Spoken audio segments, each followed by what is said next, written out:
mucaa koon filadha. Sababiin isaa mucaan koo jaalala haadhaa malee yookiis jaalala harmee isaa malee akka guddatu nayyama. Buufata saamaleetti yaariin dhaabbatu. Buufata saamaleetti yaariin dhaabbatu. Kabajamtoota daawwattoota keenya akkam jirtu nageenyi keenya bakka jirtan isin haa ga'u isin kan daawwataa jirtan amma yeroo ammaa kana Free Show 24 irratti ka waliin buhaarra kan jedhu jechuudha sagantaa wayii isiniif jalqabeen ture sagantaa kana hanga dhumaatti akkasiin nu daawwattan abdii qabna. Engadda tokko wayii jalqabeen ture har'ammoo keessummaa biraatiin isinitti dhufeera kutaa lammaffaan jechuudha kutaa tokkoffaan engadda darbee namoonni kutaa tokkoffaan argin dhaqaatii achi alatti gasseenaatti daawwadhaan isin jedha kutaa lammaffaan har'atti fufee jira kutaa lammaffaa kana eenyuun qabatee filaata kan jedhu sumseenii duramee namootni chaanaalii kanaaf haarayaa taatan kabajaan jaalalaan akkuma jirtan kanaa jechuudha subscribe gochuun chaanaala keenya nuuf daawwadhaa isin jenna amma keessummaan keenya kan kabajaaf kan jaalala eenyuun yoo ittan dubaree amma eegduun kun durbuma dhiiraafis ergeera dhiirris irratti hirmaata chaanaala kanarratti waliin buhaarra kan jedhu kanarratti jechuudha namoota gurguddaa akkamillee isiniif dhiyeessinaa yeroodhaaf jechuudha amma namoota social media irratti beekaman ijoollee durbaa ijoollee TikTok keessatti beekaman ijoollee social media kanarratti beekaman isiniif dhiyeessa eenyu yoo ittan dubree gaarii dubree bareedduu obboleettii keenya jechuudha Leensee Raggaasaa Leensee Raggaasaa har'a keessummaa taatee Free Show 24 irratti gaaffii isiidhaaf dhiyaatee deebii kennuuf bakka kanatti argamteetti Leensee kotos bay.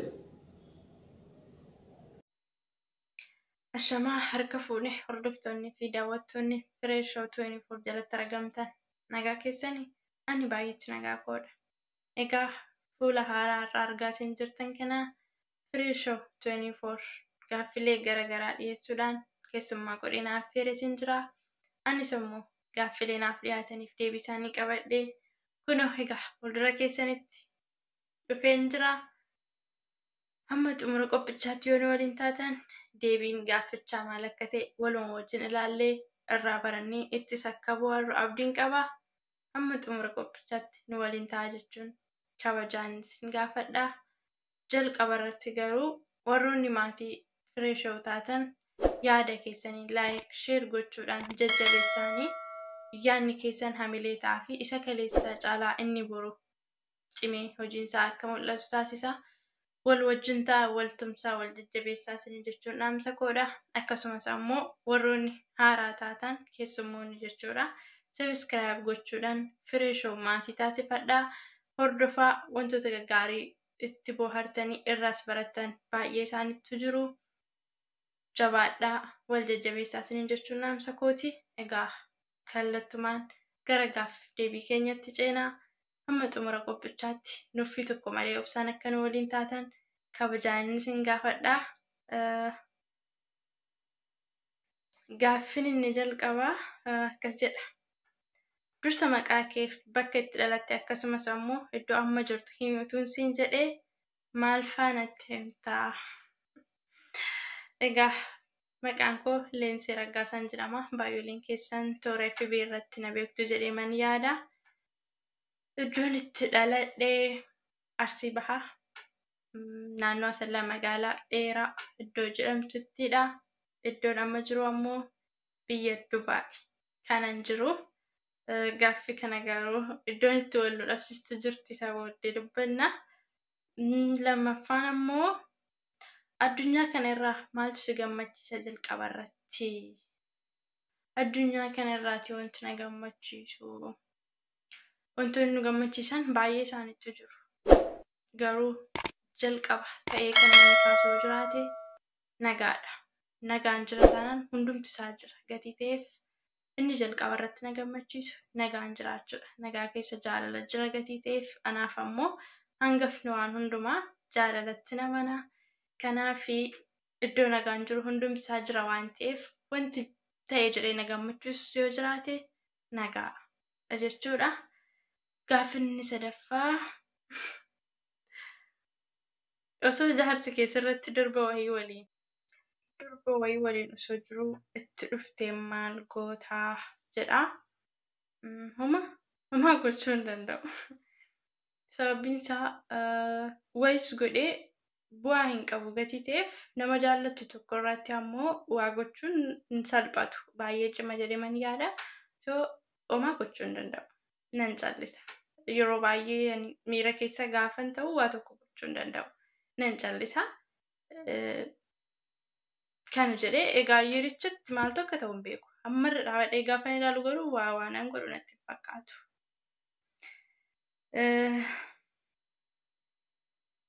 Gaaffii afuraffaa. Abbaa manaa keef mucaa kee osoo dirqama tokko jaallachuu qabda sin jedhanii eenyuun dursitaa? Gaaffii baay'ee cimoodha. Dhugaa baay'ee jechuun nulfaata. Abbaa manaa jechuun nama jaallatu tokkodha. Nama jaallattudha. Mucaa jechuunis immoo firee keedha. Egaa lamaan isaaniiyyuu garamitti akka adda baastu ni cima akka kootti. Fakkeenyaaf ani amma har'arra dhaabadheeyyuu utuu mucaan argatiin mucaa namaatiif iddoo guddaa hin qabu. Baay'ee man jaalladha. Sababa mucaa isaanii namoota baay'ee gatii isaa mucaa qabaniif nan jaalladha, iddoo guddaa hin qabaaf.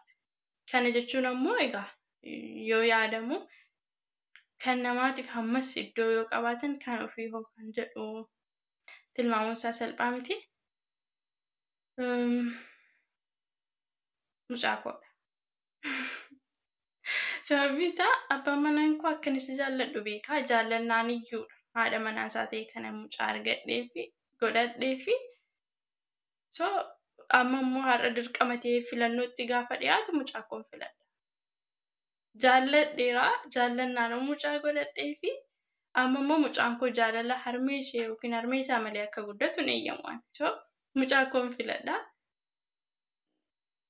Har'a dhaabadhee gaafa yaadu deebiin koo kanadha. Gaafichi garuu egaa nama walitti buusuu isaati. Isa egaa dhiifama kan gaafattu si dhedheeman yaada. Mucaa kootiin naaf qabi. Gaaffii shanaffaa. Osoo namni tokko ati nama jedhee maal jetta? Obeen koo Gambeellatti takka kolfite. Maaliif kolfite? Ati nama akkasitti namni akkas jedhee nama gaafatu iyyuu jira taanaanii mataan isaa iyyuu namummaa isaa shakkeetudha. Sababni isaa ani amma namadha. Namummaa kofitti nama na taanaanii nama akka kootiin akkamittiin ati namaa jedhee gaafadha. So ani namadha. Eeyyee jedhee man bira darba. Deebii biraan qabaadhuufi.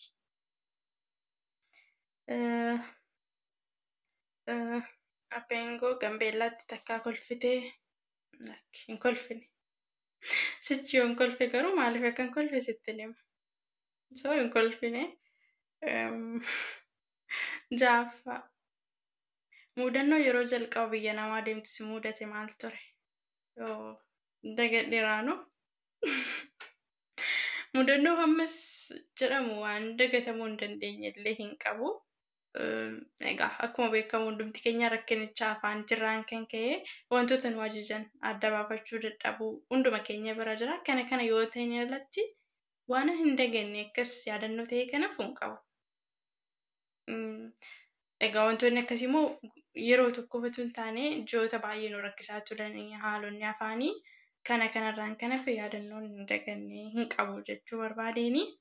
Torbaffaa. Osoo yeroo ati jaalallee keetii bilbiltu dubartiin tokko akka carraa ta'ee si jalaa kaaftee lammata akka itti hin bilbille jette waan sana adda baafachuuf bakka amma jirtu ni galtaa? Osoo karoora baateef sana hin xumuratin. Hin galu. Sababni isaa jalqabayyuu inni naman jaalladhu tokko biraa dirqamsiisee na baasee kaayyoo koodha. So hamman kaayyichaan baheef sana bira ga'utti yookiis immoo galmaan ga'utti deebi'ee waan hin galu miti. Galees ammoo waan ta'e tokko waanan sirreessuu hin dandeenye yoo ta'e waa lama dhabuu ta'a malee na fayyada jedhee yaadu. Sababbiin isaa jaalalleen koo sunii itti yaadee barbaadeetudha. Bilbilli isaa durba biraa harka kan ga'e yookiis immoo waan fedha isaatiin raawwate yoo ta'e ani galee galuu baadhee isaa jijjiirama qaba jedheen yaadu. So achis deemee asii kaayyoo koo dhiisee deemaa achis deemee waa biraarra gahuurraa asuma taa'ee kaayyoo koo isa manaa na baasif sana hordofuu filadhaan akka kootti hin galu. Saddeettaffaa. Dhiirri dubartii maaliin caala? Dubartiin hoo maaliin caalti? Dhiira osoo hin ta'e jettee beektaa? Lakki. Dhiirri dubartii wanti inni caaluun tokko isaan jiru. Dubartiinis ammoo dhiira wanti isheen caaltuun tokko isaan jiru. Garuu garaagarummaan jira. Jalqaba irratti garaagarummaan saalaan jidduu jira. Akkasumas immoo wantoota dhiirri gochuu danda'an dubartiin kan hin beekne gochuu dandeessu utuu hin taane kan hin beekne. Dhiirris akkasuma wantoota dubartiin gochuu dandeessu kan inni gochuu hin dandeenye utuu hin taane kan inni hin beekne. Garaagarummaan baay'een jidduu jiraachuu malu. Garuu wal hin caalamu. Ana biratti wal qixadha. Ilmi namaa nama ta'ee uumametti garaagarummaatu jira malee wal caalmaan jidduu isaanii jira jedhee yaadu. Ani immoo osoo dhiira ta'ee jedhee hin beeku. Jedhus sababbiin isaa barbaadee filatee naannoo waaqayyoo akkasitti nama uume gatii ta'ee fi dubartii ta'ee uumamu kun itti gammadduudhaan itti gammadeen jiraadhas soo jedhee hin beeku hin jedhus sababbiin isaa uumama harka waaqayyoo keessa hin galamu gatii ta'eef. Saglaffaa. Kan summii si nyaachifte kan obboleessi kee akka ishiin kana hin goone akka isheen kana goote kan hin beekne tokko jaalallee godhatee mana fidee akkam gootaa. Durbi tokko summii anaan nyaachiftee ishee masanaa immoo obboleessi koo utuu hin beekin hiriyoonfatee hiriyaa isaa taatee mana gaa yommuu fidu waa gochuu hin danda'u. Obboleessa koo hamma hin miinetti ani nama biraadha obboleessi koo nama biraadha. So anaan namiiteedhaaf jireenya obboleessi koo keessa galuu hin danda'u. Hin barbaadus. Garuu isaan akkamiitu hin eeyyamu. Kan koo rakkoo hin qabu. Obboleessa koo hamma hin miinetti garuu jireenya isaa keessa galee jeequun barbaadu. Keessattuu jireenya jaalalaa jidduu seenuun baay'ee natti ulfaata. Kanaaf homaa gochuu hin danda'u. Anaan akkas gooteef obboleessa koo nama inni jaallatu tokko dhabsiisuu hin danda'u. Sababbiin isaa obboleessa koof iddoo guddaa hin qaba gatiin ta'e jechuudha. Homaa gochuu hin danda'u. Kurnaffaa. Hiriyoota kee gocha jarri hojjetanii qaanfattee yookiis yeellaate qabda.